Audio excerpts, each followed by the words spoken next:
അമേരിക്കയിൽ ഈ പറയുന്ന ഇന്ത്യയിൽ നിന്നുണ്ടാക്കാൻ കൊണ്ടുപോകുന്ന വസ്ത്രങ്ങളാണെങ്കിലും ലോകത്തു നിന്ന് വരുന്ന പല ഗാർമെൻറ്റ്സ് ആണെങ്കിലും കോസ്റ്റ്യൂംസ് ആണെങ്കിലും ഇതിന് ഇന്ത്യയുമായിട്ട് ഒരു പ്രോഡക്റ്റിന് 300-400 രൂപ ഇന്ത്യൻ കറൻസി അല്ലെങ്കിൽ 800-1000 രൂപയുടെ വ്യത്യാസമാണ്. അവിടെ വില കുറവ്, ഏറ്റവും ക്വാളിറ്റിയുള്ള സാധനം കിട്ടും.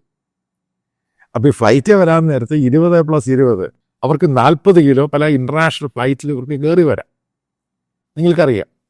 അപ്പോൾ ഈ 40 കിലോ എന്ന് പറയുന്നത് ഇവിടുന്ന് കാലിയായിട്ട് പോയാൽ പെട്ടിക്കകത്ത് സാധനങ്ങളൊക്കെ മേടിക്കുക. അവരുടെ 1 വർഷം 2 വർഷത്തെ ഗാർമെൻറ്റ്സ് സാധനം അവിടുന്ന് മേടിച്ചുകൊണ്ട് വരുന്ന എത്രയോ ഇന്ത്യൻസിനെ എനിക്കറിയാം. ഞാൻ തന്നെ അവിടെ പോയാൽ മേടിക്കുന്ന പലത്. കാരണം ഇവിടെ വില കൂടുതൽ.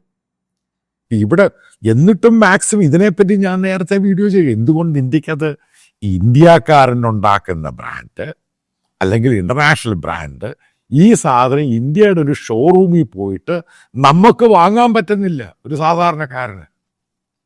ഇവിടെ കൊല വിളിക്കുന്ന ടാക്സും മണ്ണാങ്കട്ടിയും കോപ്പും എല്ലാം കൂടെ അടിച്ചവൻ്റെ തലയിൽ വെച്ച് കൊടുക്കുക.